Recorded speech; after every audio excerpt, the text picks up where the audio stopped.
Hi, y'all. We're getting ready to move into a new year, so I believe this is a good time to share some encouraging, enlightening information. We're all students and teachers, and today I just feel like sharing something that may help others as they have helped me with their expressions and sharing and assorted ideas and so forth. Truly, there are no such things as bad days unless you choose to believe that there are such things as bad days. I put that post and similar content on Facebook yesterday, and this one person came on and commented that when she died, that would be a bad thing, or that would be a bad day, or something to that effect. She stated, and I responded to her, when she died, it would be a bad day or a bad thing if she chose to believe that it would be a bad thing or a bad day. A lot boils down to what we choose to embrace and our perspectives and our postures spiritually and mentally in particular.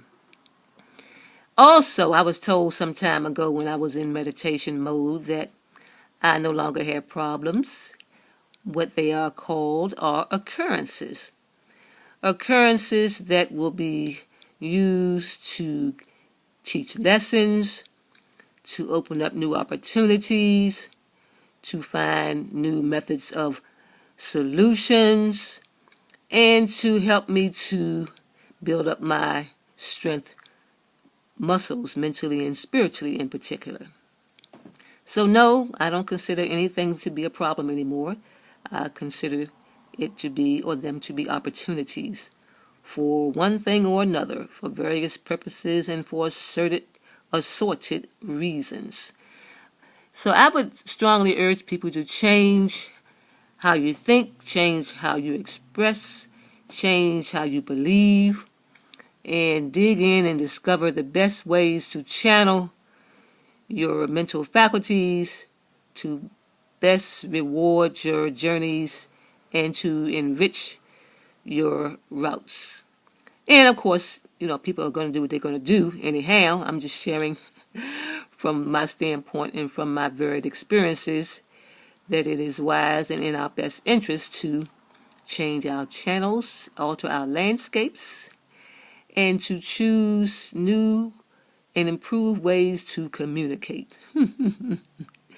And also, those who don't already know what mudras are, I would suggest that you learn about mudras. It's spelled Mudras. They come in handy. They're quite beneficial and empowering, and they strengthen us in various ways. And also sigils. Shout out to my pal, my buddy, my homie in the group circle of construction. If I got that group name wrong, I apologize, but you know who you are. You're one of my favorite people, and your deepness is quite impressive and inspiring. Anyhow, I know that you do sigils a lot. You do your own, and I have also put on Facebook a website. When you put in your particular words and expressions, it will give you a sigil, which is in essence a symbol for what you have expressed and typed into their site area.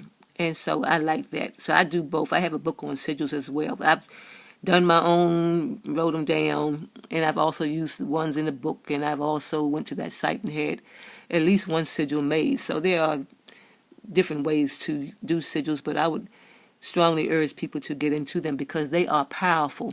This morning I lit some candles and I used a sigil from the book that I have. It was about, I forgot what the actual theme of the sigil was, but I put my hand on that sigil, and I'm telling you the truth, there was a power that transmitted from that sigil when I put my hand on top of it to because I actually copied it from the book and used and cut it and used it on my altar place with the candles, and I had some cards there and some crystals and so forth. Anyway, I did feel the power transmit from me putting my hand on that sigil, so I know there's power in it, no question about it, in using the sigil practices.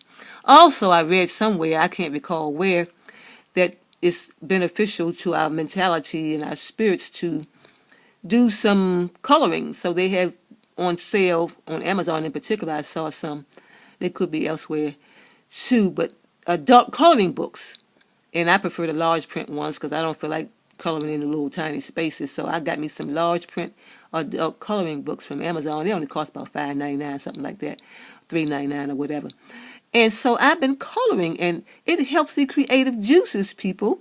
Picking out the colors. I did one page of coloring. I just used 2 colors, and then I did another page. I just used 3 colors, and then I did another page. I used assorted colors. So I bought the crayons and some colored pencils from the Walmart, and they were, I think, less than $5, something like that. So I'm doing some coloring now, y'all, and it's fun. And then, of course, you know that there is magic and metaphysical spirituality and potency in color magic. So you might want to learn about that. And those folks who cannot be open about their metaphysical lifestyles, you can use colors, and people that don't practice in that manner won't even know unless you tell them that you're wearing certain colors on certain days to correspond with certain planets and correspond with certain intentions and things that you have purpose to develop in your life. You can use whatever colors suit you for whatever your intents are at any given time. So this, and also those who cannot openly practice, you can use acorns and pine cones and onions and garlic and just innocent looking herbs and spices that the non-practitioners won't have any clue that you're using them for magical practices. You can have house plants in your room, and you can put crystals in the dirt and, kind of cover the crystals with the dirt if you don't want folks to know that you're using crystals. There are ways to disguise if you deem it necessary and suitable. If you live in households where it's frowned upon, or in college dorms you don't have much space, you can use those things in bathtubs. I use acorns in the tub and pine cones in the tub. I have a small piece of tree stick in the tub, and a seashell in the tub, and a stone I found outside in my neighborhood in the tub, and some crystals in the tub. Those crystals that can stand and tolerate water, because all crystals can't. But I have some clear quartz in the tub and some smoky quartz in the tub. So there's assorted ways you can practice without being obvious. So, and also just make sure that you don't bash other people because they don't share your spiritual beliefs. They have a right to believe how they want to believe, and you don't have to trespass at all. But we shouldn't trespass on their spiritual postures, nor should we tolerate them trespassing on ours. My thing is, love is something that can transcend any religious differences and so forth and so on.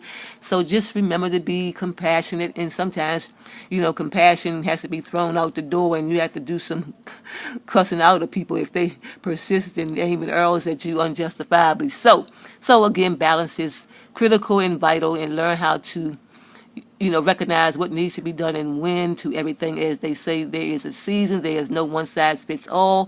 Find what suits you at given moments and seize your opportunities, and make no apologies for your authenticity, and just continue to shine anyhow, because no matter what the fuck is going on anywhere, the sun is damn sure going to shine, the rain's going to fall, the thunder's going to clap, the lightning's going to strike, and the birds are going to fly, and we can stay winning in spite of. Yes, indeed. Hallelujah. I was doing a video the other night, y'all, and I broke out and I started speaking in tongues. I was like, oh shit, what the fuck? That came back. I was like, woo. It was so comical. I was laughing at myself. I was like, no, I didn't speak in tongues on this video. I remember. Thank y'all for listening. Bye now.